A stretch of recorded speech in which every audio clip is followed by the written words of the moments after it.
Hello, welcome to the HHH Racing Podcast, episode 143. I'm your host, Howard Kravitz. Thanks for joining us tonight. Sorry about that tech delay. Had an issue. You see the camera setup is a little bit different in the background. I'll make some adjustments to the camera as we go along. Thank you very much for joining us. The first tech issue in 143 shows. That's not bad if it's going to happen that way. Please make sure you subscribe on the bottom right-hand side of the screen. After you that, of course, hit the notification bell so you know that new content will arise, and smash that thumbs up button. That'll tell YouTube this is a great show. As you can see on the bottom of the screen, we got a lot of exciting things going on, including Billy Koch from Little Red Feather Racing will be on just in a moment to talk about racing out in California, his own syndicate, and a fantastic Gold Rush and Gold Cup Day weekend at Santa Anita with loaded stakes all over the place. Please make sure, of course, you can subscribe on Spotify, Apple Podcasts, or Anchor as well. Please make sure you do that. And we also have a race day blog that is live and well. We'll be restarting that again, of course, next month, as well as the podcast pool. We got a lot of stuff going on. As I go ahead and adjust my camera here just a little bit on the fly, that's all right. We'll just go a little different camera look today. I sent out a survey to many of you who are on my email list. So if you received the survey, thank you very much. I've already read many of the comments in the survey. It's greatly appreciated. If you have no idea what I'm talking about and you want to be on my email list, of course, you can get on my email list through hkravitzhorse@gmail.com. As I go ahead and bring the banner back up on the scroll back on the screen there, hkravitzhorse@gmail.com. If you want to be part of my email list, and also if you'd like to fill out our very short but important surveys, I'm trying to get some feedback from you listeners, so I greatly appreciate that. Let's just jump right in because we started a little bit late. Again, thanks for your patience for the show tonight. Let me make sure everything is set that I want to be at. I think we're ready to go. Let's first bring in my trusty co-host, at least one of them. Pete Visco is not going to be with us tonight. He has a family obligation, but we are going to bring in from the East Coast, Paul Halloran. Paul, how you doing tonight? Good evening, Howard. Had a little bit of a panic there, but a little different view. Everyone sees more of my my office, I guess. So yeah, and less of you, which is good.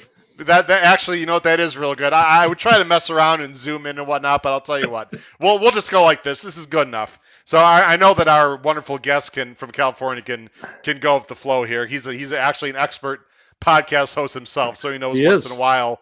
But he gets to tape his show, so that's a big advantage for him. But anyway, we got a big weekend at Santa Anita, Paul. I'm really excited to talk about, especially Monday. You got 3 grade ones. Any thoughts? Nice to have some big races out at Santa Anita this weekend. Yeah, I mean, I'm rooting for Santa Anita, Howard. Obviously, I know we'll touch on it with Billy. There's been a lot talked and written about, small fields. And, a report comes out this week. They've done a great job in the last 2 years with the safety numbers. They had a really rough spell. They've done a great job turning that around. They seem to be able to sustain the Del Mar meet, but for some reason they lose momentum. But, we certainly all want California racing to succeed, because what do we do when the Belmont and Saratoga card ends? We bet California. It's pretty obvious. Absolutely. For sure. No, you're exactly right, Paul. We got a lot of people watching already. Ralph is here. Got a lot of people. Let's go ahead and bring on our host. Our guest, excuse me. Let's not waste any time. I've been had the pleasure of meeting this gentleman twice in person. Once, if he remembers it, Christine Lee for the first time on Pegasus weekend, and then also most recently in the green room at Keeneland with some buddies. Fantastic guy. He is the founder and managing partner of Little Red Feather Racing. Let's bring in from California, Mr. Billy Koch. Billy, how you doing tonight, man? That was some introduction, Howard. That was impressive and way too kind. No. You deserve every bit of it. I deserve nothing. Listen, it's I deserve one of those hats, Billy. These were our last summer hats, and like we just I'm a branding guy, Paul. I just try to keep with the brand, and but I'm really happy to be here. I appreciate you having me on, and I look forward to discussing the cards. And you guys have some questions about Southern California, which hopefully I can answer. I don't know if I can, but I'll do my best.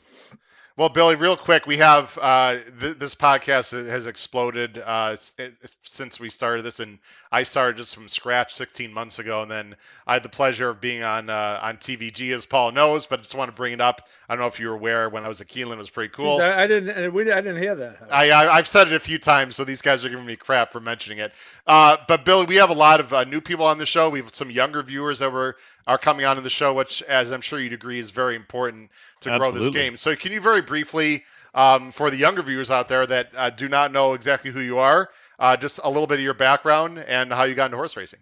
Well, I mean, we could talk all day about that, but Howard, I don't think you want to. Paul, I would bore everyone to death. We got about a few minutes for that part of it. There's a Lynn connection in Billy's background. He doesn't know it, but I'm going to point it out. Oh, really? I can't wait to hear that. No, I listen. I've been going to the racetrack since I was 5 years old. I'm 52 now, so I've been in it for a long time. I know I don't look 52. Thank you, Paul. I could see that you were thinking that in your brain. But you got me about a year and a half, Billy. There you go. Well, I fell in love with the sport at a really young age. My grandfather used to take me to the track all the time. In fact, that's how Little Red Feather got its name. When I first started syndicating horses, actually, I syndicated my first horse in 1991. We called it. We have a little place. I don't know if either of you guys have been to Southern California, but we have a place called Versailles, which is a Cuban restaurant. And you eat the garlic chicken and then you smell for like 3 or 4 days afterwards. Beautiful. So that was kind of our hangout in 1991. And we started the Versailles Racing Syndicate. We made silks, hats, the whole thing. We had a couple of horses. We named our first horse No More Worries. And she actually won a couple of races, which was exciting. But then when I really started Little Red Feather was about the year 2000, and my grandfather had passed away, and he used to tell me bedtime stories about a fictitious Indian chief named Chief Little Red Feather. So when he passed, I wanted to do something for him, and I know that story meant a lot to him, to myself, and so that's how it's got its name. We have no Indian ties. We get several emails a year asking us to change our name, but it really has nothing to do with that. So it was a story about my grandfather, and that's really it. We have over 500 active investors right now. We have about I would say 50 horses at the track. We also do pin hooking.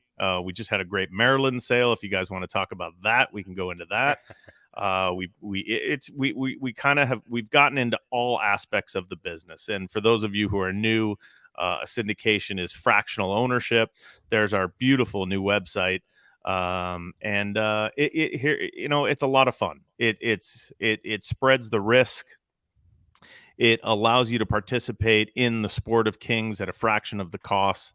And also, I mean, there are a lot of syndicates out there. I don't know who you've had on the show before, but each one is a little different. Our brand is primarily in Southern California, although we do have horses on the East Coast, and it's a lot of fun. That's all I could say. Little Red Fun.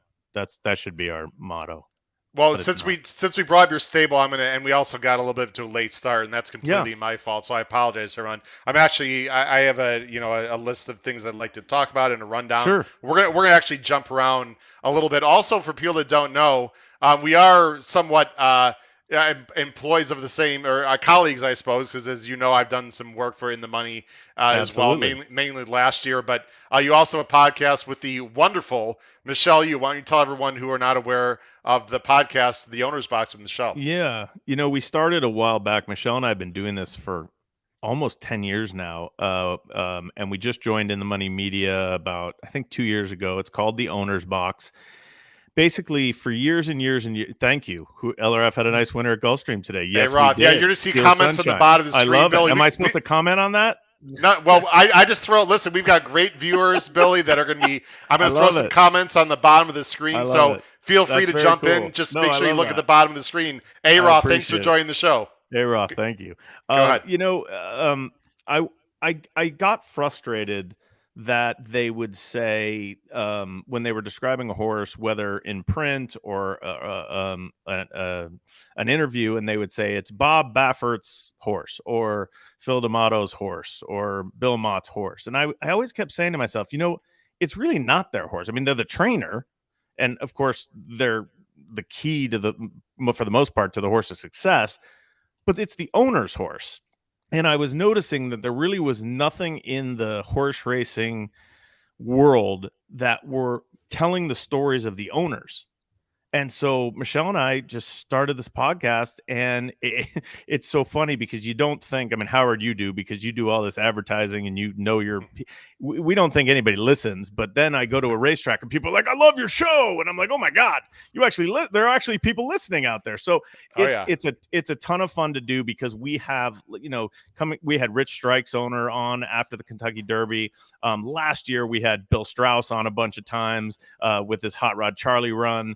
So it's a lot of fun to hear the owner's perspective and hear how they got in the game. And hopefully that will inspire people out there to also get in the game, because that's the whole key. It's taking that first step, and everybody has to start somewhere. So we always get the owner's story, their history, where they're from, and how they got involved. And I think it's really important. So it's a fun show. Michelle and I have a blast doing it. It's a great listen. It's called The Owner's Box. And it'll teach you a lot too. It's very educational if you tune in and really listen to how these people learn. We always ask at the end of our show for a little bit of advice.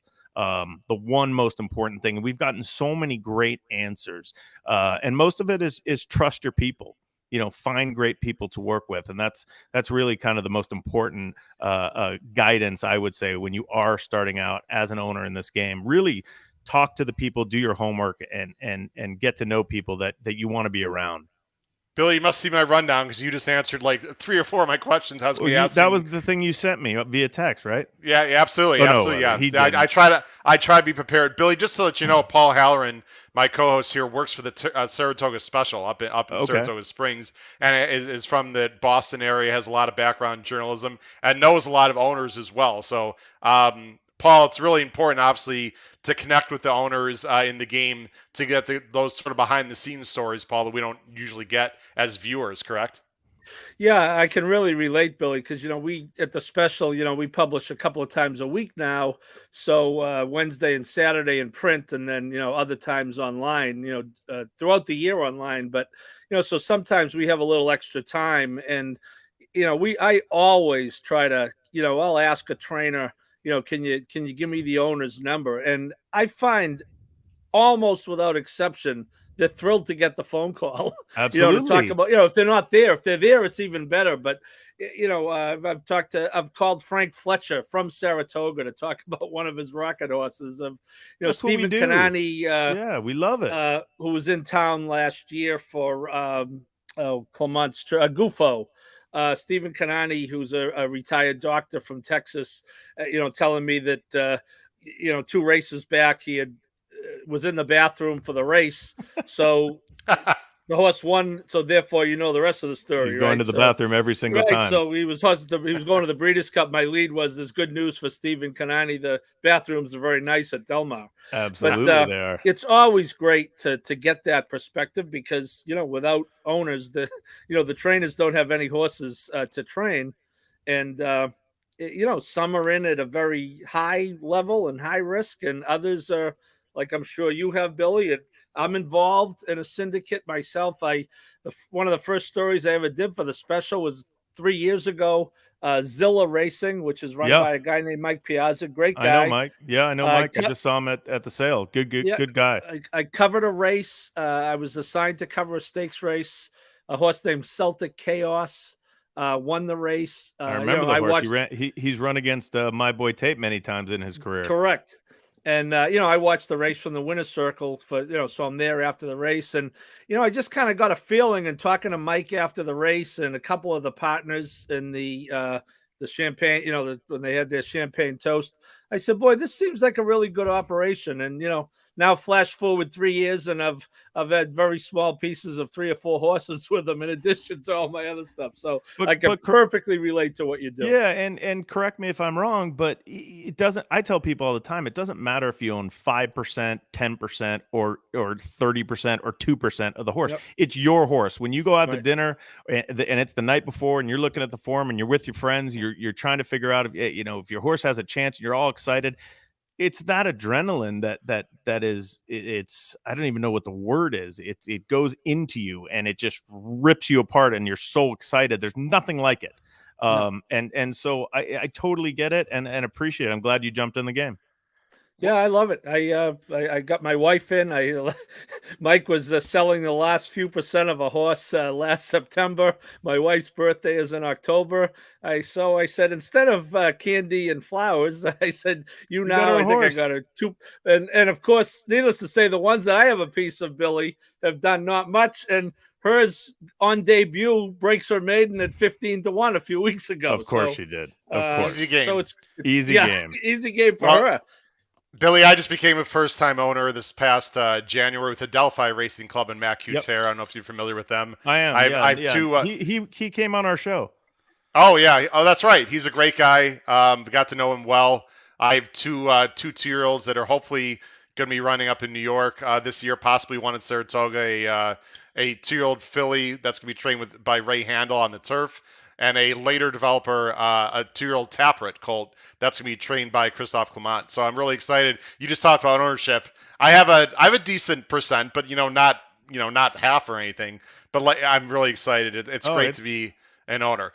So Billy, here's what we're gonna do, and Paul, we're totally gonna change things up, but that's okay. Sure. It's live. We're gonna go on the fly. I have a gentleman. First of all, let me show a comment, and then I have someone waiting, Billy, that is very, very excited to talk to you for reasons you don't even know why, and you don't know who it is. I got a little surprise for you. So first of all, Ralph Conti, and I obviously Billy knows what we're talking about here, Absolutely. And so does Paul. Of course, the great Singletary, who won the Breeders' Cup a mile in 04. And Billy, I'm sure you won't mind me, even though you've probably seen this 10,000 times. For people that are not familiar with the story, I'll let you talk over. I'm going to show pretty much right before the far turn. I'm just going to let you talk about Singletary a little bit, and then I'm going to bring on a guest. So here is, and let's do it with sound, Billy. Let's just watch it and bask in the glory. I've never seen it before. Yeah, I know you haven't. So actually, don't talk over it if you don't mind. Let's just watch the end, ladies and gentlemen, of the wonderful, fantastic Singletary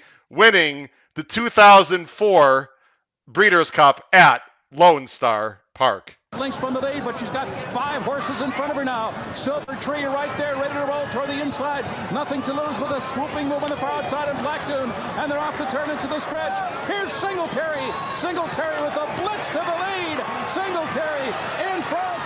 On the outside, a late charge coming from Antonius Pius, coming down to the finish. Singletary to catch. Antonius Pius veers in, and just as he did, he lost chance to beat. There it is, Singletary winning. Billy, I know you've talked about 1,000 times, but it still gives you chills, right? Just it's crazy to watch. I've seen the race a million times, and even then, you're just blown away. And it's I ran into David Flores recently, who rode Singletary. It was an absolutely brilliant ride, and I see Don Chatlos, who trains Singletary all the time, and Don's doing some really good work with Larry Best OXO Racing right now. It's really sad, actually. We had one of our partners, her name is Josephine Galley. She was one of our original partners in Singletary, and she passed away recently. And it just takes you back to this flood of emotions. And Joe Rose and her nephew Jeremy have been in a bunch of our partnerships, and it's one of those things. It's one of those indelible, is that the right word? Memories. That even when you watch it, you just start thinking of so many things. I was with Jose Santos Jr. At the sale the other day, and he was with us. He was like 10 years old and running around with us, and he had a Singletary hat, and there's just you're right. Whoever wrote that, that put us on the map. We owe a massive debt of gratitude to everybody involved in Singletary and the horse. There's one great story that I've told before, and it was the day before the race, and we were standing up on this little clocker's corner kind of thing behind, like right at about the 7/8 pole. And Dale Romans was there, and I didn't know Dale Romans, but there were 3 horses walking around waiting to get on the turf course. One was Singletary, one was Kitten's Joy, and one was Ouija Board. And they were just walking in a line. It was awesome. I mean, I'm a fan. Like through this whole thing, I'm still a fan, believe me. And Dale Romans put his arm around me. He goes, "That your horse?" And I said, "Yeah." And he goes, "He looks awesome."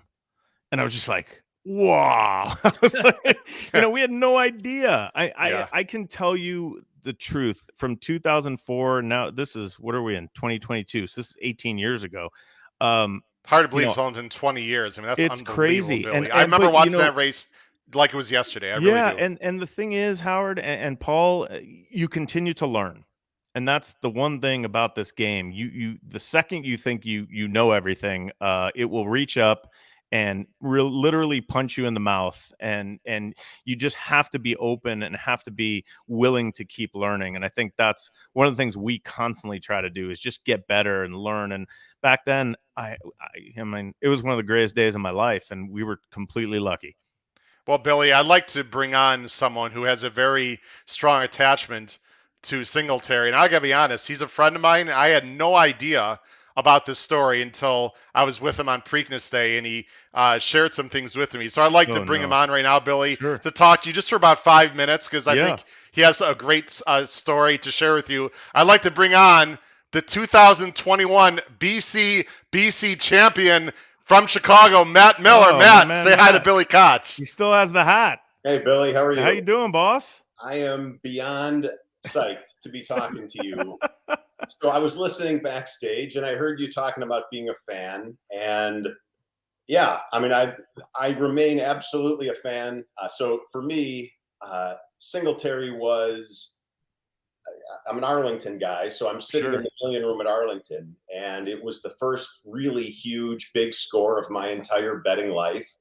I went crazy afterwards. 16-1. I mean, you're going to laugh when I start showing you stuff. I mean, so I saved the program page. That's awesome. Literally have the word blitz on there, and felt pretty good when they did that race call. Yes. I ran to eBay. I picked up a hat. I didn't even know they would have that. David Flores signed a program. Wow. This is where it gets a little interesting. And I got to tell you, I got 2 more things to show you. And my offer is dead sincere. Someone put on eBay.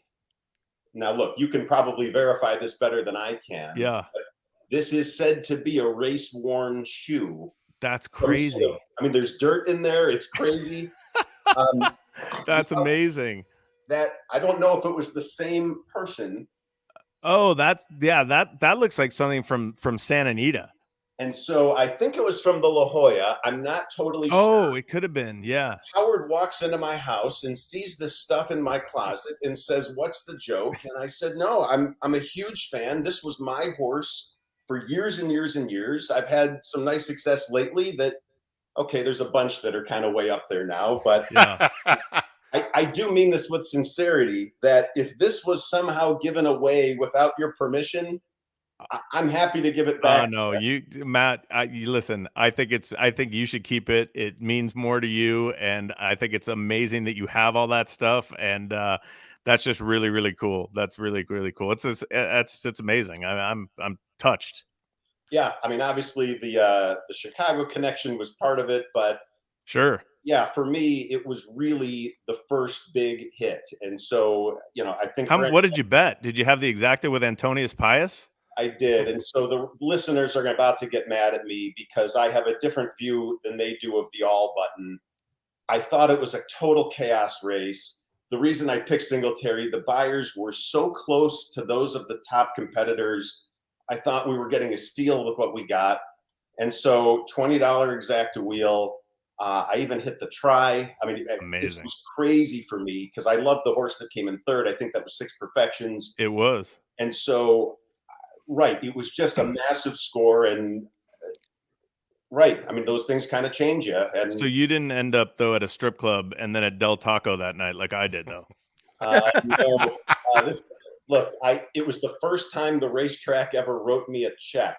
That's was awesome. thrilling, and it just went right home with me. That's very cool. Very cool, man. Congratulations. That's awesome. Thank you for sharing that. That's amazing. It's wild. I'm sure we'll run into each other at some point. Absolutely, my friend. Come to Del Mar this summer, or maybe Saratoga. I got to go to Saratoga this summer. I promised a couple people.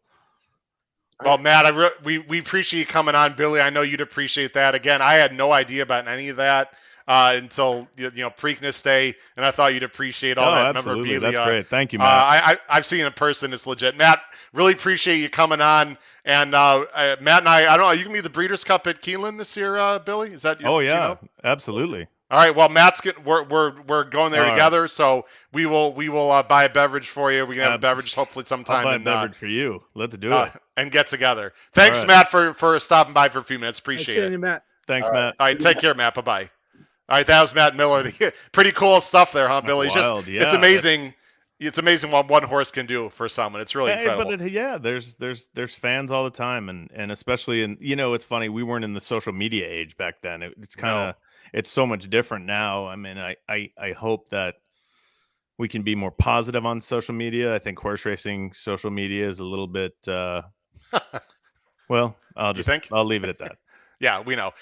So look, I have a lot of things I want to talk to you about, but we're gonna jump into one of my favorite segments. It's called 10 Minutes to Post, and then we'll go right to the handicapping. For those of you who are watching live, thank you very much. I'm here with my co-host Paul Halloran and Little Red Feather Racing managing partner Billy Koch. Billy, here's something that I developed when I started this podcast that a lot of guests like. It is called 10 Minutes to Post. What if I don't like it? 10 minutes to post. 10 rapid fire questions, Billy. Okay. All right, here we go. Yep, 10 rapid fire questions.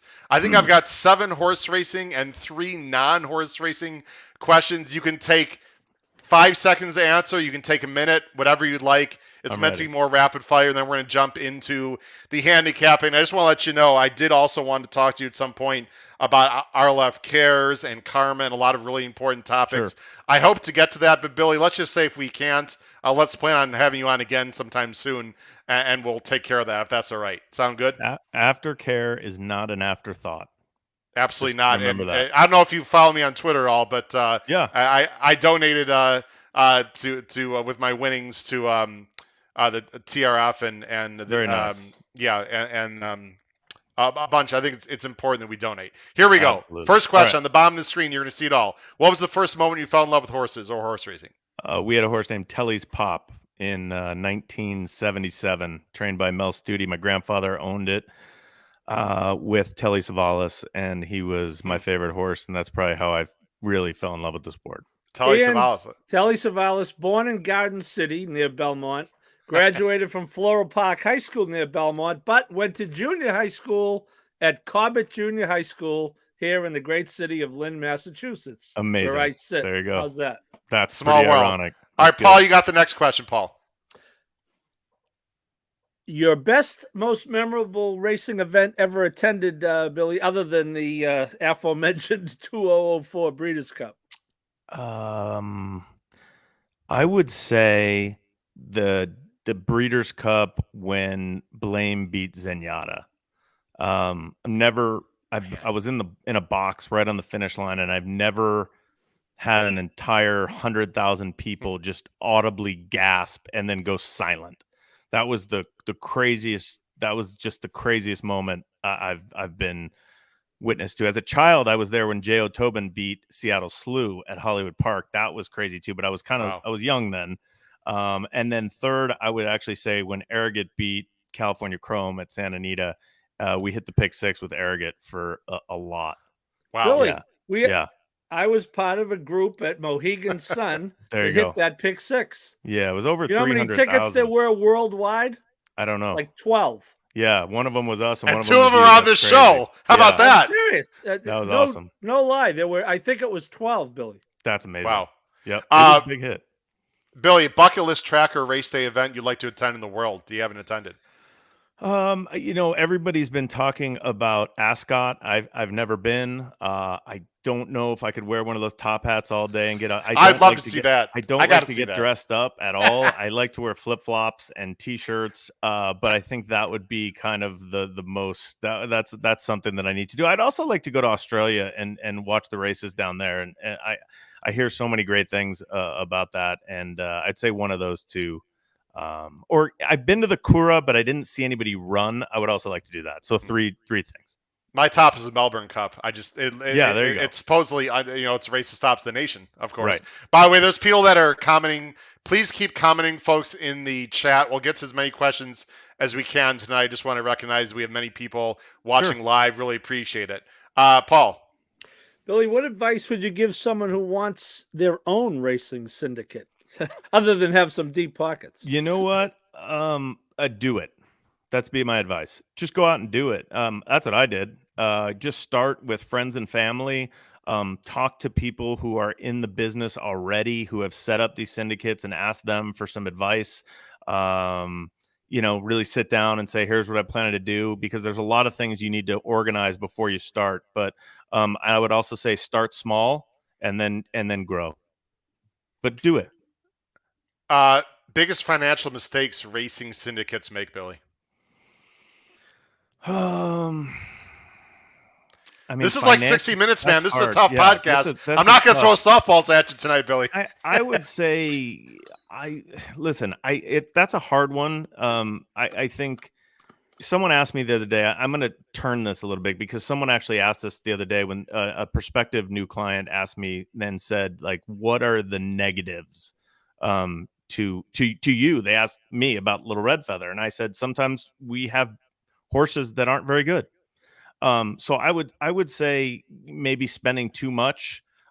Set your budget in what you think is the right. We kind of play in that $75,000 to $250,000 range. I don't like to step up more than that. I think that's kind of the right market for us. It's not for everybody. I know there are partnerships and syndicates out there that spend more.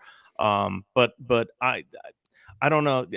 Other than that, I would say, make sure your books are clean. We have an open book policy at LRF. Our accountants are at Dean Dorton. They're unbelievable. And if a client has a question, we put them right in touch with the accountants.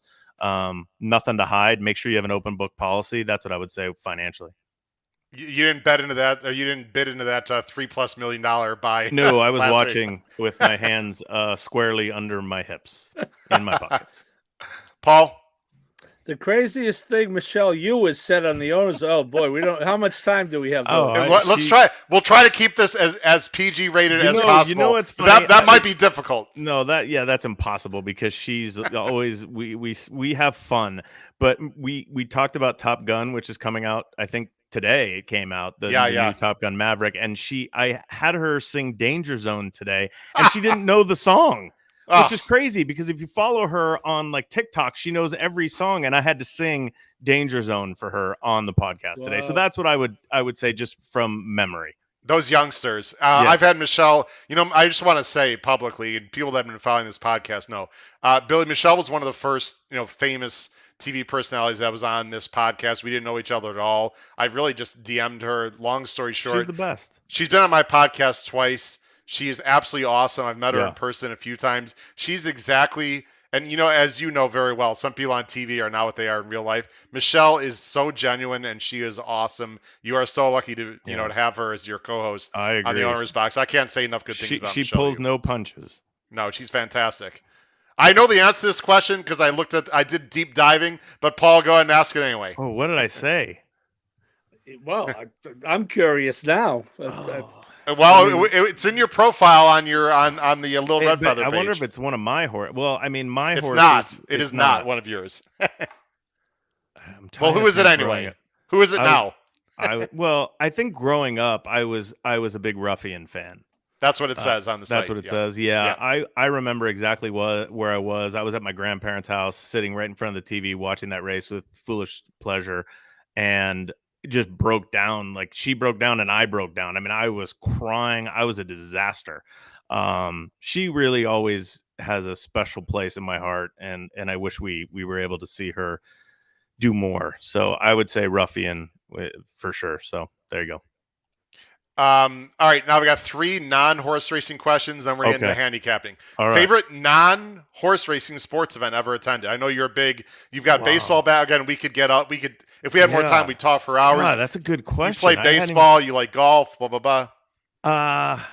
You know, it's funny. I have this shirt on, and I don't know if you can see it, but it's a Tennessee Titans shirt that I got at the Buffalo Bills Tennessee Titans Monday Night Football game last year. And I went with a bunch of my buddies. We all met in Nashville. Oh, wow. And we had so much fun. That was one of the greatest sporting events. I think it was so much fun. I'm trying to think off the top of my head. I thought you'd say like a Dodger playoff game or a Laker game or something. Oh, I was there. Yeah, I was there when who was it? God, who was the lefty that hit the walk-off grand slam at Dodger Stadium? I've been there. I've been to a lot of Dodger games. I actually grew up. I was a Dodger fan, but I also loved the St. Louis Cardinals because I was really good friend. I was really good friends.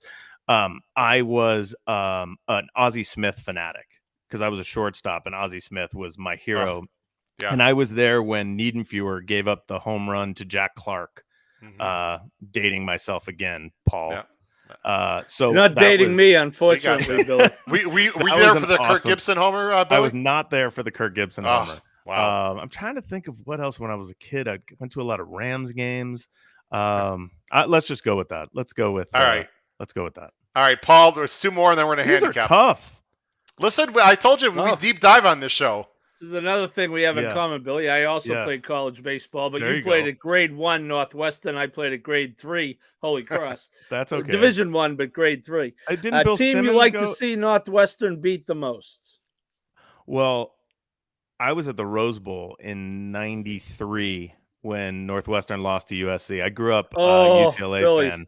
That was a painful. Keyshawn Johnson and costly. Oh, he destroyed money us. line. We had money line bets on the and they took the lead, and they had the onside kick, and it was. I would say, listen. Obviously, any team in the Big Ten, I would like Northwestern to beat. But I would say if we could somehow have a rematch of that Rose Bowl and have Northwestern beat SC, it would be amazing. You know, I was wondering, and I meant to ask you this. Singletary, I'm assuming named after Mike Singletary. Yes. And are the colors of Little Red Feather based on the Chicago Bears? Yes. Don Chatlos. I'm sorry for not knowing that for sure. No, but I that's okay. Don Chatlos was our trainer. He was from Chicago. I went to Northwestern. Right. Okay, there you go. I was a big Bears fan back in the '80s, and that's what I figured. You know, and so he had designed those silks for him, and the original silks had a big Chicago Bears C on the back. And we used those for Singletary. And once we started getting further and further along with Little Red Feather and rebranded it, then we went to our logo, but kept the same colors to be consistent. But Mike Singletary knew about the horse. He called me the day after he won, and I told him that we had won. And he said, "Great, when's he running next?" It like he wanted to know if he was running tomorrow. And I was like, Mike, doesn't work that way. So, but enjoy the victory. All right, last question, Billy. I know you'd want to talk for half an hour about this, but okay. If you could answer this question in a few minutes, we'd appreciate it. And then we're going to get into the Pick 5 on Saturday. I am appointing you president of California Horse Racing, which I know doesn't exist, but I'm creating an office. What do we need to do immediately to help the industry, specifically in California, Billy? It's a great question. And like you said, there's a lot of issues out here right now. I think the one thing, and you brought this up already, the safety issues. We've listen. I'm never going to say we've conquered them, but it's a lot better out here. Obviously, we've made great strides in that area. We talk about field size. How do we get more horses out here? I'd probably, and they're doing this. So this is not a novel concept because I know many of the guys, in fact, David Jerkins, who is the racing secretary at Del Mar, and Chris Mers, who's the racing secretary at Santa Anita, they've been on the move trying to bring barns into Southern California for the winter meet at Santa Anita and even the summer meet. I think the summer meet at Del Mar, we're going to have some interesting barns come out. And listen, again, this is a multifaceted question. There is not one right answer. If there was, we'd already be doing it. But we need more owners. We need more people in the game. and we need more support from the rest of the country. I think it will help when the rest of the country catches up to California as far as the restrictions and the safety protocols and everything like that. Once there's a level playing field, I think you'll see a lot of people come back to Southern California. I think one of the things that has been tough is that people are taking horses away because those horses just can't run out here. So level playing field is one of the things. Increase our marketing to new barns, to barns back east, to have the second string out in California. Lowering the takeout would help, Billy, from a betting perspective. I Yeah, know you've for heard that betting. 1,000 Yeah, times. but Paul just said people are betting. Yeah. I mean, people are betting. I mean, the handle numbers are there. So I agree with you. I'm a big lower takeout guy. Listen, I play. I love gambling. My friends love it. Yeah. I know, of course, lowering the takeout is an obvious issue, and I know you're gonna have Twitter going crazy, but it's one of those things. It's you're always give and take, right? You give that, you gotta take it from somewhere else. I know Del Mar's purses this year are $80,000, but those that can't compete with Churchill Downs at $120,000 for a maiden race, right? Crazy. So there's things going on with sports betting. There's all kinds of stuff going on to try to raise purses and attract more owners to here in Southern California. I know it was a roundabout, and I kind of didn't really say anything, it's but fine. I want to that's the say best this I to can you. do. I want to say this to you publicly also. I don't understand this sort of pushback between East Coast, West Coast, and all the crap you hear on Twitter and other places. We are in this together, everyone. I don't understand. There's no reason to rip on what's going on in California. Listen, there's been issues in Kentucky, New York. I live 20 minutes north of Arlington, Billy. I mean, Yeah, I could talk about that gone. for 2 hours. Right. Right, And, about CDI and other things. So we're all in this together. There's issues in different places. Some are better than others right now, but we need to help each other grow this game, so that, because it's the best game there is out there. It's just a shame, Billy, that it gets clouded by drug violations. I mean, we could go on and on. Absolutely. When there are so many great stories to tell, and it gets hidden by the bullcrap that's out there. It really bothers me, Billy. Well, I can tell. I mean, I love your passion, and I appreciate it, and I think that everybody is aware of it. And I think, insiders, if you're at the sale at Facing Tipton and you talk to people there who are some of the big players, they know how important California is. So people know. You can, if you just sit on Twitter all day and scroll through it and read all the stuff that you're talking about, it's a lot of people just firing and talking, and they're not doing anything. They just people love to complain. So it's one of those things that we have to deal with, and I love your passion, Howard, and that's why you're doing shows like this, to get the word out, and hopefully people listen. Well, I appreciate that, and I love California. It's beautiful. The people are awesome. I just want to see it get back to to what it used to be, and I think it will at some point. It's just gonna take some time. But let's jump into the pick 5 on Saturday, because that's what a lot of people. We could talk forever, but a lot of people want to get some winners on Saturday. Now, I was planning, before I had my tech issue, I was planning on talking about Monday a little bit, not detail, but in general, just to let everyone know, because we're not going to talk about it as much as I had planned. They have 3 fantastic Grade 1s on Memorial Day. Monday, they've got the Gamely, the Hollywood Gold Cup, and you have a horse. Is Gold Phoenix running? I have not seen entries yet. No. He's okay. We're waiting. Gold Phoenix is probably going to run on closing weekend. Okay. At Santa Anita, and we're prepping him. We're going to try to make the Eddie Reed at Del Mar. That's kind of our goal. Perfect. Billy's got a real nice turf horse, guys, that finished 3rd in the Charles Whittingham. To Beyond Brilliant. I thought that horse, I was going to talk to you about. I could see why you want him to Eddie Reed. I thought, he was a little bit rank early, maybe a little bit of cutback. I think will do him some good, Billy. He'll be tough. Would you agree with that? Yeah, no, he's a really nice horse. We unfortunately, he missed his 3-year-old campaign, and it wasn't any a big, injury or anything like that. He just had little things, and we just gave him the time, and he's come back really good as a 4-year-old. So we're excited about him. Got it. All right, Bill, let's talk about the pick 5. Everyone get your paper and pencil ready. Those of you that are listening at home on Apple Podcasts, Spotify, or Anchor, we'll try to talk about what we see on the screen as much as possible. Race 5, this is Saturday. Again, this is Saturday's late pick 5. It is Gold Rush Day. It honors the Calabreds. These are all California breds. It's the biggest day of the year for Calbreds. Race 5 starts the pick 5, approximately 3:10 local time. So that's going to be 6:10 Eastern time. It's the Snow Chief. You can see the field there. It's a small field of 6 going a mile and eighth. And Billy and everyone, of course, you're going to see a scroll on the bottom of the screen. Now, Billy preferred not to give his picks in order for top 3, which is absolutely fine. But we are going to show Billy. I didn't we're going to show understand the show how important it was, Howard. I apologize. No. It's no big deal. We can adjust. We've done many things for different guests. Okay. We've had uncooperative guests before. I'm sorry, Paul. I feel like I let you down. I can give you 3. I mean, I think this. I don't know how you want to do it, but I think this is fairly obvious that you want to use the 3 outside. When I'm doing a pick 5, though, I have to look at the sequence. So I have to know Absolutely. that late in this sequence, as we'll get to it, and I don't want to spoil it, but there's a pretty logical single late, and even in the race before, I think there's only 2 horses that can win. So I'm gonna pound this thing. I'm gonna bet this multiple times. So I wasn't just going for 3 horses here, 3 horses Understood. here, 3. I was given the sequence. That's what I was So doing. Billy, what we do is Paul, we show our sorry. picks on the bottom of the screen for each race, and then at the end of the sequence, we show all of our pick 5 tickets and talk about ticket construction. I can, if you like, completely up to you, Billy. No pressure at all. No, I can, as you're talking, I can literally just punch your choices in. It'll show up on the screen. Good. Howard, if you'd like you're to the do boss. that, we don't have to. Who do you like here in this race, Billy? I was look, it's a short field, and a lot of people will tell you, you have to choose.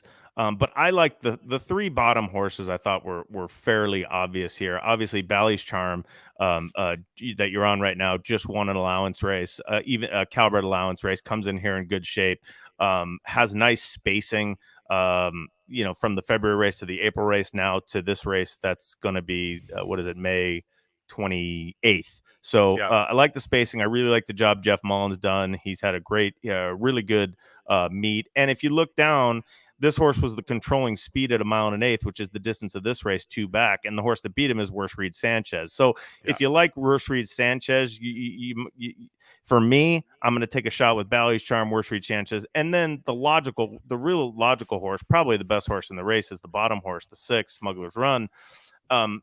I know Richie's I always like this horse. Now it goes to John Sadler. Bravo stays. Obviously, we miss Flavian Pratt. You guys get to see him now. You're lucky, Paul. Kid's unbelievable. But this horse has been favored in his last 2. He won the Echo Eddie. The only question you have to have with this horse is distance, and can he get the distance? So and that's why I wanted to show. Here's the dam, Billy. If you want to talk a little about the breeding, that was my only concern also, because this is a big stretch out from 6.5 to 9 furlongs. That's a big stretch. If you watch this horse's running style recently, though, he looks like the type of horse that should be able to get a mile and an eighth. I'm just half saying the Grecian Fire, real nice horse out there. Real nice horse, and that horse had no trouble with the distance. I remember when he won the Cal Dream, and we were in that race. So I would just use the obvious here and get through this race and get to the next race. That's my theory. Paul, did you want to add anything to what Billy said here? No, I was right there. I went too deep on the caveman ticket that Howard forces us to put together, Billy. Yes. We could talk about that, because I love the ABCs. Yeah. I love putting percentages by horses and making sure that the ones I really like are hit harder. So I probably would do the same thing, Paul, but we did caveman today. Yeah, I went 4-6, and in the interest, I'm with you, Billy. I have coming up, I have a couple of major spread races. So while I think the 5 does have a chance here, I thought maybe he might be more of a board horse. So to start it out in a 6-horse field, I was going to try to get by with 4-6.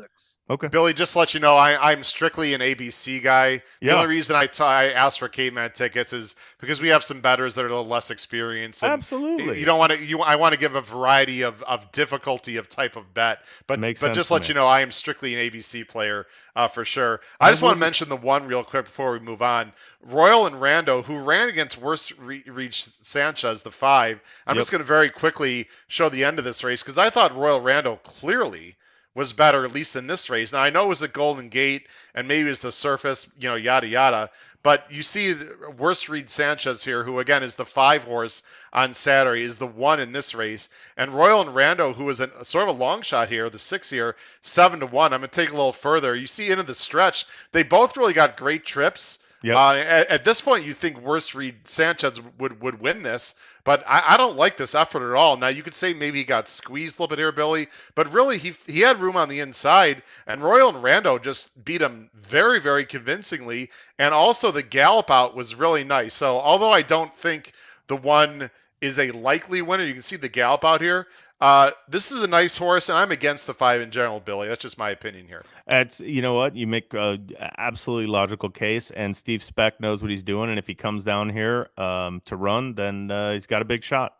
And he's improving, right? I mean, this is the only horse that is really improving. Now he's got he's got some numbers to pick up, but I would not be shocked if this horse wins this race, especially Billy, if for some reason maybe Jessica and I don't think Bravo is going to get hooked up with Jessica, but obviously there are question marks on Smuggler's Run, even though he appears to be very, very talented. I think. Let's go. Listen, I mean, I just pulled up. I'm a Thorograph guy, and I pulled up the sheets just while we were talking. And this horse ran a 10.5 that day at Golden Gate.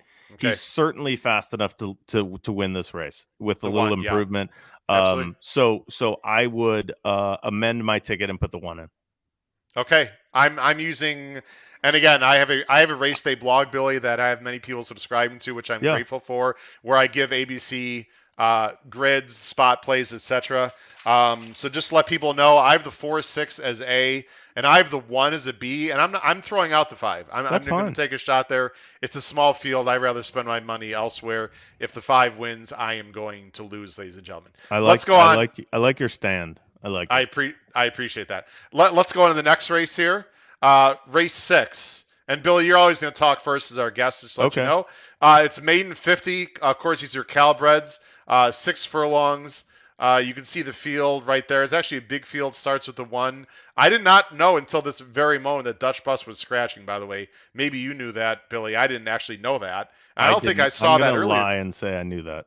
Okay, I didn't actually see that earlier today. I didn't know it. I wasn't a big Dutch Bus fan. Anyway. I was not either, but that's a big scratch anyway. Who do you like here, Billy, in the 6th race? This is one of those races that is you kind of have to spread, because until the workout reports come out, or unless you have some type of information, you don't know about some of these first-time starters. I like to use first-time starters from good barns at good prices. So if you look at my numbers were 3, who has run before. I really like the Paul Aguirre horse, who is I think it's the 9. Bags Gold.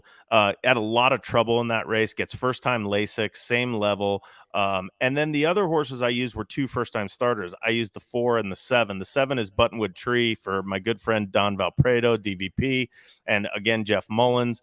This horse did have a bullet drill at Santa Anita over the training track, 101 and 4. You can see that. And then also the 4 is a first-time starter from Ryan Hansen, Michelle's husband. Yeah.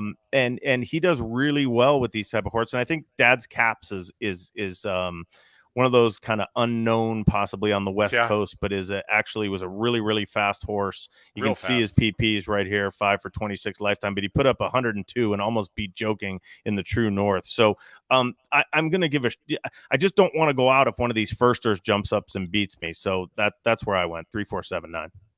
Paul, you're going, and let me put us all on camera. All right, now listen. Those people that get the Race Day blog, we're doing something brand new. I teased this Tuesday, Billy, with my viewers. If you subscribe to the Race Day blog, Pete Visco, my other co-host, who's not here tonight, is going to be giving stats on every single race for the Pick 5. And I know Pete is listening or will be listening. I'm sure Pete. He's going to have some great trainer stats on these first-time starting horses. Let me just say in general for the viewers and listeners that none of these first-time starting trainers have great stats in this situation. That doesn't mean they can't win, because I looked them up and we're not going to talk about them in detail. Right. But just let everyone know that these trainers do not have great stats first time out. But that doesn't mean they can't win. Paul, you're going with one. If you go analytics, you went analytics, which is great. And you should know that. You should do that. I just sometimes you go, and I think Paul will kind of understand what I'm saying. Sometimes you just go with feel, and in a race like this where you just don't know, you want guys who you know can win. I know Jeff Mullins, it says 4%, but I know Jeff Mullins is a really good trainer too. What I would do in these races is really rely a lot on the workout reports too. And I subscribe to all the workout reports in Southern California. They're really big. And I like to put them next to each other and see kind of who agrees. And at that point, we're doing this on Thursday. Those don't come out till Friday night. So, look for a horse that might be working good, that might be sneaky. Sorry, Paul, I took up your time. Billy, I get National Turf. I know Bruno does a great job. There's a lot of guys. National Turf's good. Sure. Andy Harrington. Does a great job. Terrific. Yep. Yeah, I agree, Billy. I on the Caveman, I think I was 7 deep in this race, and I wanted to have all the first-time starters because I really looked at it when I went through the race, saying, if I had to pick only horses who have raced or first-time starters, I think I'd go with the first-timers. Now, you talked about Jeff Mullins, and, you could say first-time starter, maiden claiming dirt, sprint, 1 for 23. However, if you go to the pedigree, Stanford was a very good horse. Stanford won his debut, and progeny of Stanford win their first-time starts at 23%. There you go. So, there you go. And you see the horse has a ton of works, and the most recent work, and then one about 6 back, a couple of bullets conveniently put in there by Mr. Mullins. So it seems to me like this horse might be well meant, and I landed with him on top, and I used all the first timers and 3 of the veterans, as they say. I think it's this and the next race I thought were wide open.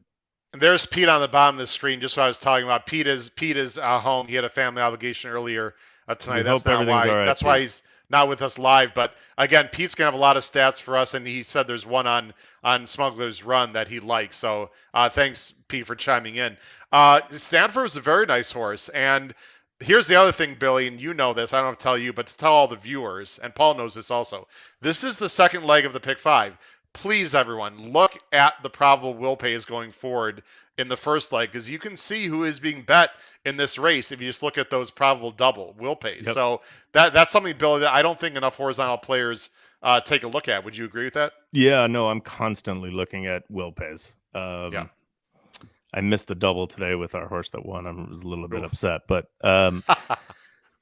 you might. It's especially for first time starters. Last summer we did a lot of pick sixes at Saratoga, and they always started the pick six on a 2-year-old maiden race with like 12 horses in it, and it made it impossible because you're looking at will pays, you're kind of seeing who's hot on the board.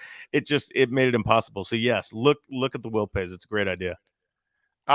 Congratulations to Jackson Visco, who crushed it on the stage tonight. Great job, Jackson. Good job, buddy. Way to go. Was the stage debut? Pete, what was the player, the musical, Pete? What was he? It was Seabiscuit. What role did he play, Pete? Well, he'll let us know. It was Let It Ride. Guys, I'm going with sort of a weirdo horse here a little bit. Okay. Go ahead, Tribal Dancing, I'm a little bit interested in for a few reasons. I'll be brief. The number 6 here as I go full screen. First of all, this is a wide open race. I totally agree with Billy and Paul about that. A lot of horses can win. If this horse breaks, I think, well, especially with Dutch Bus, I'm definitely moving this horse up now for sure. So I even like my top choice even more. Guys, I don't see a lot of early speed in this race. Now, we don't know the first-time starters. Maybe one of them is going to break like a train and win by 3. But on paper, of the horses that have run, especially with the 2 out, Tribal Dancing is absolutely the speed of the speed in this race by the time Form US. Last time, I'm not going to show the replay, guys. He broke on top, and then Drayden, I won't say that he took back. He broke from the 11 hole. Or actually the 9 hole, he was the 11 horse. I'm not going to say he took back, guys, but he if he had sent and continued to send, he would have easily got the lead. He decided to just sort of sit, ended up being 4 wide to a horse all for wins who won off the screen. We're going to see here in the Buyers. The horse he lost to got an 83 Buyer, which would win any of this level, by 10 lengths. Here's my thought, guys. when you have a lot of question marks in a race, I don't mind speed. I have no idea about the first time starters. And I think this is the speed of the speed. And I'd like to see Drayden be aggressive. If he can get to the top, is he really that much slower than everyone else in here? I'm fascinated with this horse at a price at 10-1. Bill, it looks like you want to chime in a little bit. No, what I was going to say is I will never talk someone off a 10-1 shot. I think getting value is the key to handicapping success. So I think all your angles are right there. I see it's a great angle. And at the end of the day, if he goes wire to wire, fantastic. And you're going to get paid. Here's the answer. He was one of the Aristocats. dogs in Aristocats. There you Fantastic. go. Fantastic. That's awesome. Good for him. The other horse that I'm going to use, and Bill, you mentioned this, is the 9 Bags Gold, who did have, I don't think the trouble was that bad, but he did have a little bit of trouble. Really wasn't bet. He's got first-time Lasix. He's a second-time starter, yada, yada. He's just a logical horse to use as one of the experienced horses. But again, I think we can all agree that you need to, look at the board. And Gemini, thanks for joining the show, said, the trainer's 1 for 31. I'm not sure if that covers the last few years, but he's not a bad trainer, and I think this is a wide open field to me. Bill, you know Anthony. I don't know him. I don't know Anthony very well. I mean, okay, he struggled this year. There's no question about it. Yeah, no question. Yeah, and I mean, listen, it's a guess on my part, guys, but I like no, early it's speed. not a bad guess. It's not. Look, I hope Drayden sends. Yeah, he has to send. He has to get the lead. Otherwise, he's probably no chance. Absolutely. Let's move on to the next race, guys. The next race 7, as I go ahead and switch. Oh, I can do this really quickly, Howard. Perfect. Go. Yeah, because I almost did it myself. Boy. I went all here. Now, there's probably some horses that if I really dug in, I could throw out. But in a race, knowing that I'm now going to be really skinny late, I'm hoping for a price. I think all these horses are very, very similar. It's a down the hill race, which many of them haven't been down the hill. I think that if we sat here and talked for an hour, we could probably, and Howard went on his whole rant about different things and using Anthony Saavedra, we could go through each of these horses and tell and make a case. And in races like this, especially in pick fives, this is time where you sit back, you have a beer, maybe you talk to some of your buddies and you really enjoy the 45 minutes between the end of the race before and the end of this race. You know what I mean? Like, and root for chaos, Billy. And root for absolute chaos. Yep. And this is usually where you get it, down the hill, a wide open race. I mean, the favorites right there, 7-2. And that horse just broke his maiden. So, this is where you just go for the bomb. And of course, knuckleheads like me and Paul are taking the chalk in a race that could be wide open. Paul, I'll let you quickly talk about. We're going to move quickly through this race, but I'm going to show the replay. Paul, I'll let you talk about it if you'd like. I thought Forgiving Spirit was won this even easier than it looked on paper to me. He's the one here. Yeah, I bet on him this day. Yeah, I just think, he certainly looks like he's coming off the best race. I mean, there's 9 horses in. I'm 2/3 all, Billy. I went with 6. There you go. So you can be pretty sure one of those other 3 is going to win for you.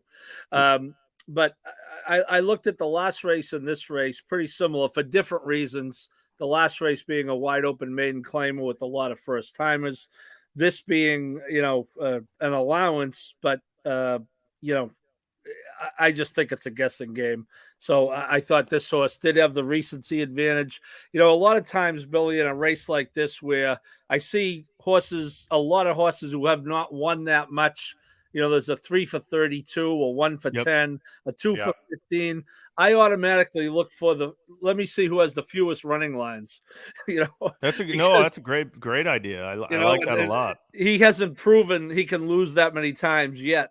So, in fact, he won last time. So I landed on him on top, but I will be in some. He'll probably win it when I go all. The natural course of history is that he'll win at 4-5. And of course, which is.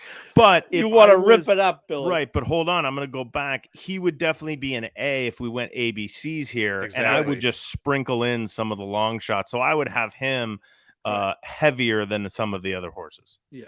I have guys. I'm using almost the whole field. I got 3 A's, 1 B, 4 C's. Yeah, I totally agree with exactly. everything you guys are saying.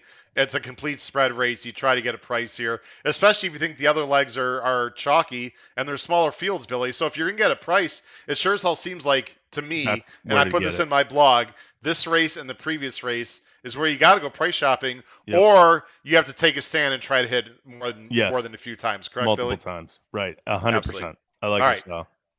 Let's go to race 8, guys. Race 8. This is one of 2 stakes in this sequence. Of course, they're all for Calbreds here. This is the Malaire, excuse me. Mile 16th.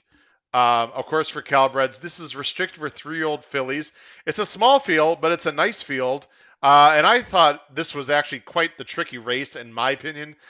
Billy, what do you think of this race? You're right with everything you've said. It's really tricky, and based on what I had already done, I knew I had to go small, and I chalked out. I'm not going to lie. Steve Miotti and Nick Alexander usually have big days. This horse has won on the dirt, does stretch out today, but she ran well on the grass. She's won one of her 2, if you see that, going a mile. So the distance doesn't bother me. And I think this horse from the rail, Kyle Frey, can kind of stalk in this race and be very difficult to beat. And then I mean, look at, you talk about, I'm looking at her lifetime record. It was 3-3-1 out of her 8 starts. So she always fires. And it seems like they've been pointing to this race for quite some time. And then the next horse is the morning line favorite. The 8-5 is Big Switch for John Sadler. This horse gets to stretch out. Look, this horse was less than 2-1 in the San Ynez against Under the Stars, and Awake at Midnight, both who went on to big races. But even though she lost by 13 lengths, it wasn't a terrible race that day. She can stretch out. She can be close to the pace and gets JJ Hernandez, who has been winning as soon as Pratt left, kind of took over the Colony. I think it goes through those 2 horses. You're just going to have to eat the low price. Paul, I'm just going to talk first real quick. I when I handicapped Billy, this was yesterday, excuse me, and I didn't see the morning lines. This 8-5, and the morning line guys do a great job. John White and the whole crew, they do a great job. I got to tell you, this 8-5 is a complete unrelay. I mean, there's no way this horse should be 8-5. She basically has only one number that would win this race. But that being said, there's just something about this horse. I think it's because the breeding, they've given her time to develop. She's been working well. I think she's going to love the 2 turns. I sort of think this is the horse to beat, but frankly, Billy, I don't really have a good reason why. You know what I mean? Like the one should be the favorite, but they're just, my gut tells me this is a horse with huge upside that really should be the favorite. I think if you look at Thurgraph, she, in her first time out, she had trouble when she won, and she ran a 12 sprinting.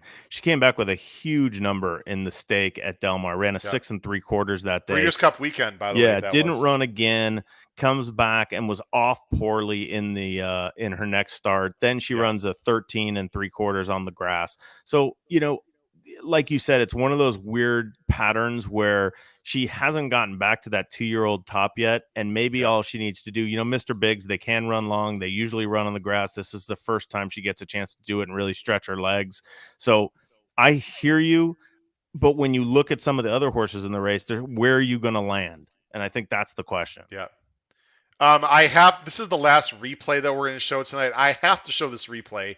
And Billy, I'm assuming you saw this race because you see, I'm sure, most of the races out in California. Your Honor, and by the way, I thought it strange that Hernandez is not on the 6.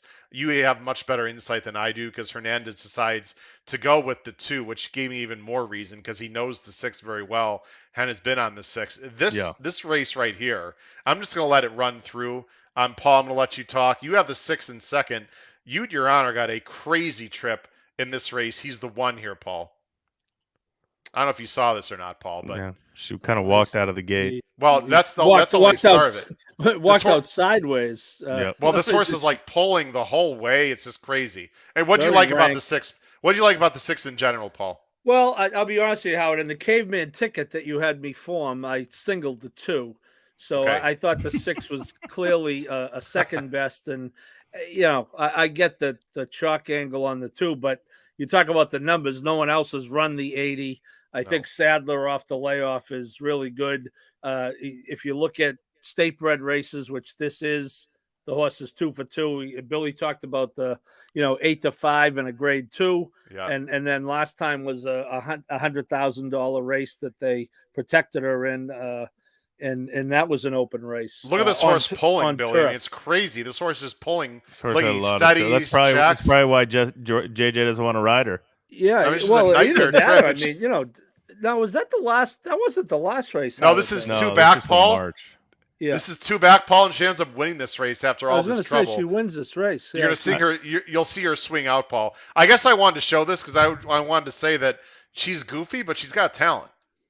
Yeah, there's no Well, question. But then you have to ask who she's beating in this race. I mean, you see she was a little slow to switch leads there. Once she kind of comes on, she grinds it out a little bit. She obviously wastes a lot of energy early in the race. I don't know the horse that ran second, but I'm sure you could pull it up on your DRF PPs and how she has run since. It doesn't look to me like it was a very good field. But at the same time, you're right. You look, there's the talent's there. And she's not bad. I mean, no. She's not bad. She's come back. She lost to Rose Maddox. Yeah. Who's the one.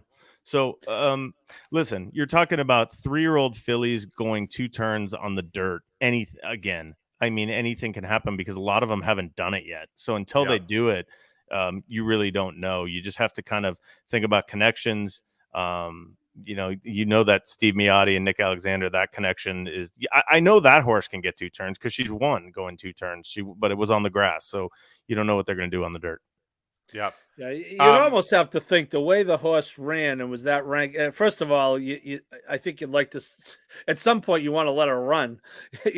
Yeah. Although he won the race, but you have to think either it was a tremendous field or running that way and still winning. It probably wasn't a great field. And if you look at their next race, as now in Formulator, none of the horses in that race came back to win their next time. There was a second, there was a third. Buyer wise, a couple of them went up a few points, a couple of them went down a lot. I want to quickly, and by the way, Billy, I'm sorry we're going a little bit late tonight because of I hope you're okay with. We'll be done in a few minutes here. You guys are the ones on the East Coast. It's 6:30. All right. My son just texted me, asked me what I wanted for dinner.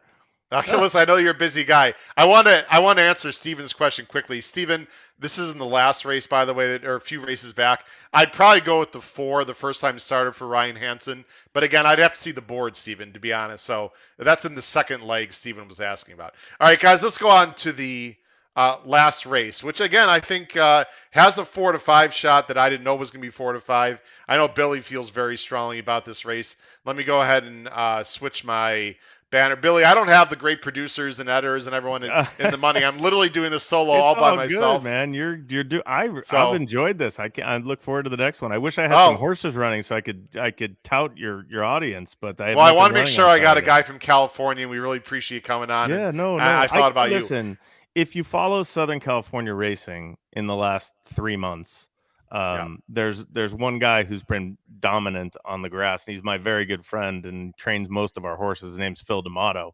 You get JJ Hernandez, who we've talked about already. This horse, from a figure standpoint, dominates. Her name's Alice Marble. The only thing you have to worry about here is the stretch out. Again, we talked about a horse that has not done what they're being asked to do today. But this horse just ran second in a grade 2 and now is running against Cowbreds. So, and Toby's Heart, who ran third, came back to win. Brooke Marie is a really nice horse that won that day. I remember she came with a big wide run, ran down Alice Marble late. This horse is going to be a big favorite, and I'm just going to bite the bullet, single her, and really press along the way and try to hit a bomb in that race in the 7th. I'm not going to mess around in this race. And then, if I get that, like self-isolation you just showed us, I think she's a really nice filly. I think that I don't know, she'll probably be sitting right off of Alice Marble, I imagine, because Alice Marble comes out of sprints or whoever breaks better. It'll be an interesting race, but I want to have my money going there, and I want to be alive, and I want to bet. I want to have it, hammered to this horse. Well, Billy, you basically you just stole my thunder and brought up the main issue. The only issue I have with Alice Marble. Alice Marble is a 107 early time form, right? Self-isolation, is slower with a 99. However, I can't imagine Mario Gutierrez and Redham Racing like taking back. I mean, the only way this horse can win is on the lead. So I guess my I main just don't know if question. she's fast enough, Howard. That's the thing. I just don't Okay. know. I she's a So you nice think filly, Juan's but if just you going to look at her, send and just if take you his look at her chances? PPs, you know, that last race she ran when she ran in that one other then that was won by Freedom Last. We used to own Freedom Last. We lost her. And Bill Sparr's done a great job. She's won back-to-back races. I know that Freedom Last is not as good as Alice Marble. This is a different type of field that she's facing. This is a class test for this horse. So I'd rather take the distance test than the class test. Sure. Obviously, you're going to get a much better price on self-isolation. And look, the way to hit a big pick 5 is to not use Alice Marble, is to figure out who's going to beat her. So if you want to skinny your ticket earlier and you have good opinions and you want to try to hit something here, I don't blame you. In fact, I do it constantly. I constantly throw out horses like Alice Marble. But on this day, and knowing how hot Phil is, how many races he's won, and knowing the class difference. I mean, you saw the Wishing Well, Alice Marble won. That was against Calbreds. Actually, it wasn't against Calbreds. It was just restricted. So she's gone back to back against open company. Yeah. And the race before that, if you know how good Legs Galore is, she just won again last weekend. That filly's an absolute beast, and Alice Marble lost to her by 2.5 lengths. I just think this is the class of Alice Marble will come through and enable her to get that extra furlong and a half. Let me just ask you one question, because I might do the same thing you're doing and just gun it with this horse and hope to get prices.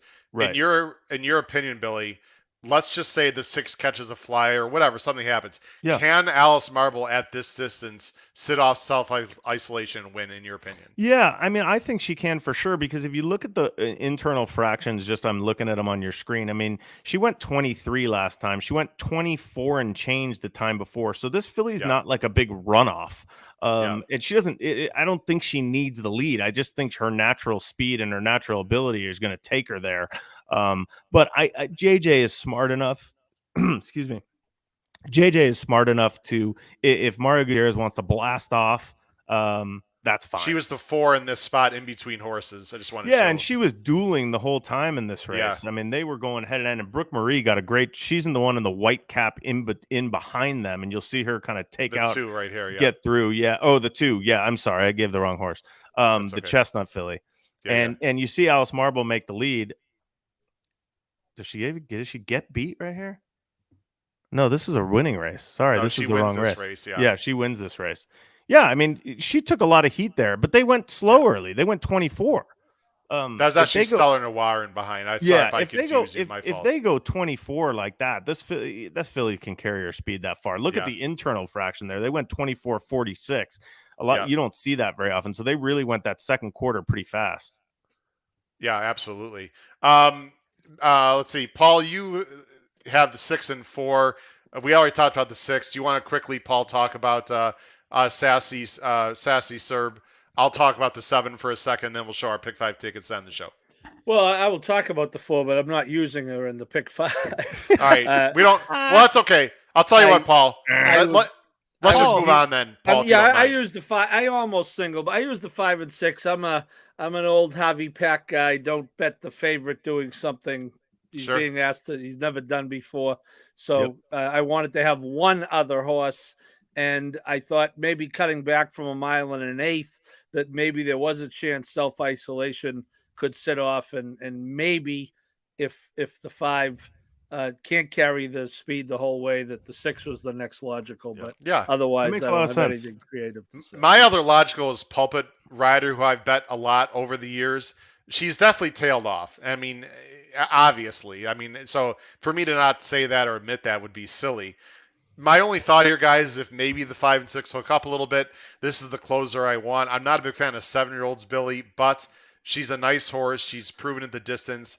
I think the layoff might help her a little bit. And she obviously has back numbers that can fit, but I will admit that she's not in her best form. And so, Mike Pipey is one of my best friends in the game, Howard. Love this guy. And he's done a great job with this horse, with this filly. Yes, she's tailed off, but she's capable of throwing in a good race, and she actually loves Del Mar. So this is probably a little setup for Del Mar.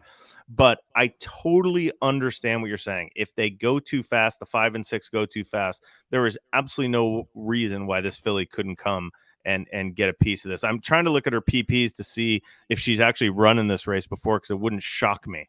I mean, I What could is go. I could It's show the all lines. We could it's go the, back even further if you really want. Doesn't look no, like that's it. fine. But you know, Pipey Yeah. does a great Oh, job. sorry, hold on. I screwed The that up. filly's fresh, and you're great. You're absolutely right. And that's the fun thing about handicapping is you can take a stand. You can come up with a scenario that Alice Marble goes too fast with self-isolation. They start dueling. They go too quick. And all of a sudden, it totally sets up for Pulpit Rider, who's the most experienced member of this field and has spread out her races. And Pipey's done a great job. And I don't see a reason she couldn't come get the money at a fair price. I mean, I get maybe this is the rich strike in me now, Billy, but she's got the best late time form, late pace rating. No, so, but I think this is good, and people might say when they're listening that Paul or Billy, we might hedging by agreeing with something you say. This is the fun part about handicapping, is getting someone else's opinion and realizing, you know what, that's a great point. You may not bet it, but it's okay to say, hey, I like that strategy, I like that style, I respect it. I used a 4 to 5 shot. Like how it doesn't take a genius to figure that out. I played a $108 ticket for 50 cents. I'd probably play that a couple of times, but then I'd hit some of those other horses in the like the 4, 5, 6 race. I'd probably go down to 2. The 3, 4, 7, 9, I'd go down to 3, and then I'd not do all. I'd kind of cut that ticket down and bet that a bunch of times and try to come home with Alice Marble. Billy, this is Pulpit Rider's 4th consecutive year I knew it. Race. There you go. 4 in a row. Has she That's won? Incredible. No, she hit in 2019. She ran 3rd. 2020, she ran 4th, and 2021, she ran 3rd. Yeah, she's only won for 16 in Santa Anita. As you correctly pointed out, she loves Del Mar. And the ocean. Know Pipey always gets excited about her when we go to Del Mar. Well, hey, it's Calbred Day. You'd like to be the Williamses, Billy. How about a homebred who's earned $570,000? Oh, that's unbelievable. That's truly unbelievable. It's very nice. And Billy's an ABC player, everyone. So I forced our guests to put together a caveman. But we did what we did. Real quickly, Paul. Actually, you know what? We need to read this for the viewers, Billy, or the listeners, because there's people, of course, they aren't seeing on the screen. So very quickly, for those of you that are going to be listening on later on our other platforms, Billy's going with his caveman 4, 5, 6 with 3, 4, 7, 9 with possibly all with 1, 2 with singling the 5 Alice Marble. It's $108 ticket. Paul, your ticket's 4, 6 with 3, 4, 5, 6, 7, 9, 11. With 2, 4, 5, 7, 8, 9, with 2, with 5, 6, you're singling big switch in the penultimate leg. That's an $84 ticket. Any thoughts, Paul, about your construction here? Yeah, I'd like to know why you usually castigate me when I go over $100, but Billy, your guest went over $100. I didn't know the rules, Paul. And it's like everything is hunky. I go to 102.50, Billy, and I didn't know the rules. I just now. Wait. In all fairness, and Billy can confirm this, I actually did not tell him to send me a pick 5 ticket. I just asked for the top 3 choices. Right, it's true. That's fair then. But it's true. Right, Billy, you can confirm that. 100%. Howard was right. Okay. I think if you look at my ticket and Billy's, they're very, very close. My single's in the second to last leg. Yeah. His is in the last leg. Third leg, he's got an all. I got 6 out of the 9. Second leg, he's got 4. I got 7. But, so we think we know which races are going to blow up, Billy. Let's hope we're right. Yeah, I think it's important for the pick 5 players too. And Paul and Howard, I'd like to get your sense. It's very, very important, again, to look at it as a sequence. If you love someone in the first leg, single that horse. Like it's just one race at a time. Great point. It just so happens that my best horse happens to be in the last leg. It's not just because I'm trying to just get alive to that horse. You have to figure out where you're going to single or where you're going to cut down, and don't be afraid if that's the first leg.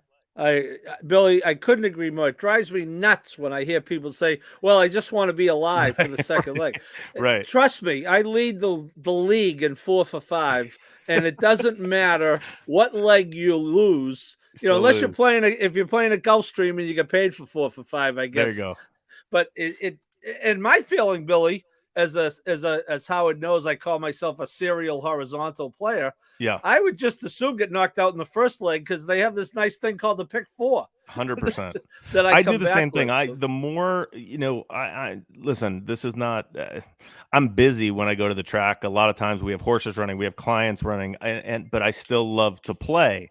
And a lot of times what I'll do is even just before I get to the track, I will put in my pick 4, my pick 5, early and late, and just let it ride. And just those are my tickets. And I won't bet individual races, and I'll just it's fun that way. It's fun. You're to my just kind of have guy, some Billy. action. You just sit back and have a beverage, just relax. You got nothing to worry Absolutely. about, Just right? ride out listen, on Mother's Day, my sister, my mom, and myself went, and Elm Drive won the Angels flight that day, and she was in the 5th race. So it hit on all. My sister and my mom and I bet. I think we put in about $400. We bet 2 pick 5s, hit them both, cash for $7,000. That's how you do it. We didn't make another bet the whole day, and it was it was an amazing day. It was a lot of fun. Mother's Day.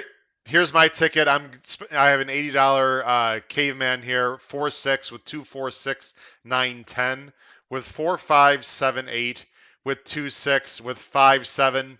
I would never ever weigh Pulpit Rider evenly with Alice Marble. I think everyone at home probably knows that. That's why I play. That's why we're stressing to people to play ABCs. But in a caveman scenario, in case the 5 and 6 hook up, and if the 7 wins the race, that's really going to blow up the pick 5, in my opinion. Even though she's only 4-1, I think you get much more value in the pick 5 with Pulpit Rider than you would within the race vertically. So that's why I'd actually throw in there. It's an $80 ticket. Billy, before we let you go, and Yes, I'd love to have you on again because you've been awesome, and we had a little technical difficulties and started late. I think it's a great way to end the show to talk about the fact that you're board president of Karma. You do a lot for Little Red Feather Racing for aftercare. Can you tell everyone what you're involved with to help the horses after they're done giving us everything they've had on the racetrack? Yeah, thanks, Howard. It's really important to me. Everybody on this call and everybody who's listening, I assume, love horses, and we have to provide them with a place to go when they're done with their careers. Not every horse is going to be a stallion. Obviously, there are a lot of geldings out there. And there's a lot of fillies that are either injured or they're not good enough and they don't become broodmares, and they need a place to go. Karma, I've been on the board for probably over 10 years now. I was just made president.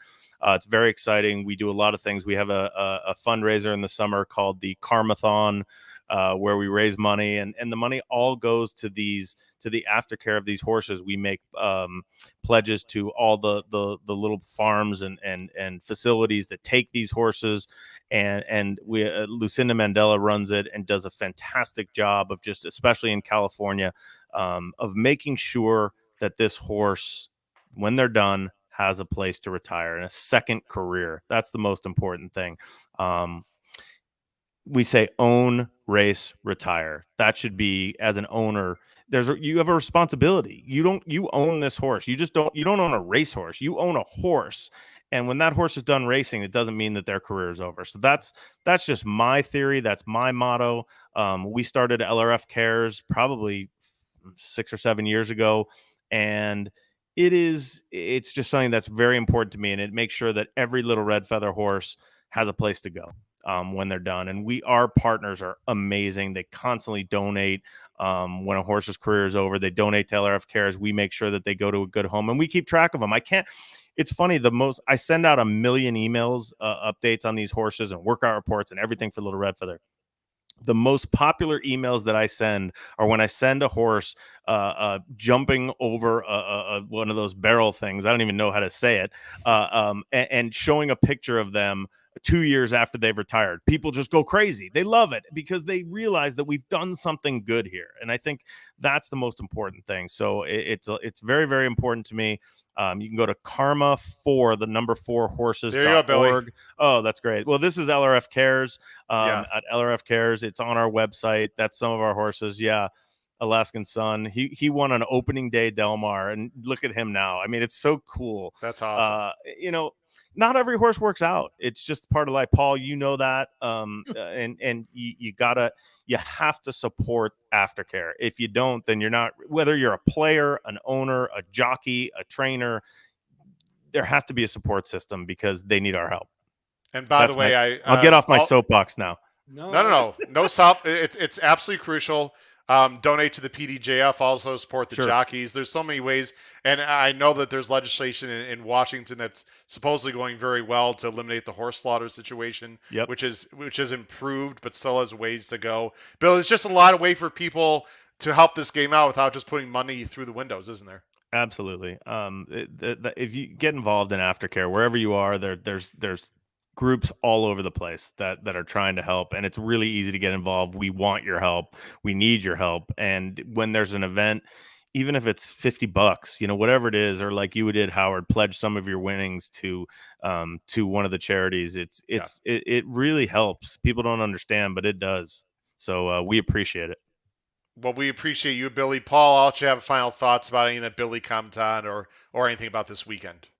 No, I agree, and I think, Billy, it's important if you're going to get into a syndicate like yours or like the one I'm in, Mike Piazza and Zilla, they're the same deal. I see emails come out from him all the time about horses. He said he's placed a couple with Acacia Courtney Clement's mother. She does. Sherry Courtney does a great job with that. And as far as I'm concerned, even being in that side of the game as a small investor, it's very important to me. I spend a good amount of time on the backside when I get a chance to get up to Saratoga, or I'll be down at Belmont in a few weeks. And, as you know, Billy, from when you take your partners out there, once you bring someone up and close to these majestic animals, you shouldn't have to tell them they have to support them after they race beyond that. You'd think. You're 100% right, Paul. It's just, I have a pass the wire hat downstairs I could pull up. Jessica Paquette, my great friend, formerly the marketing person at Suffolk Downs. You see her at Sam Houston and Colonial Downs. She works for the TRF now.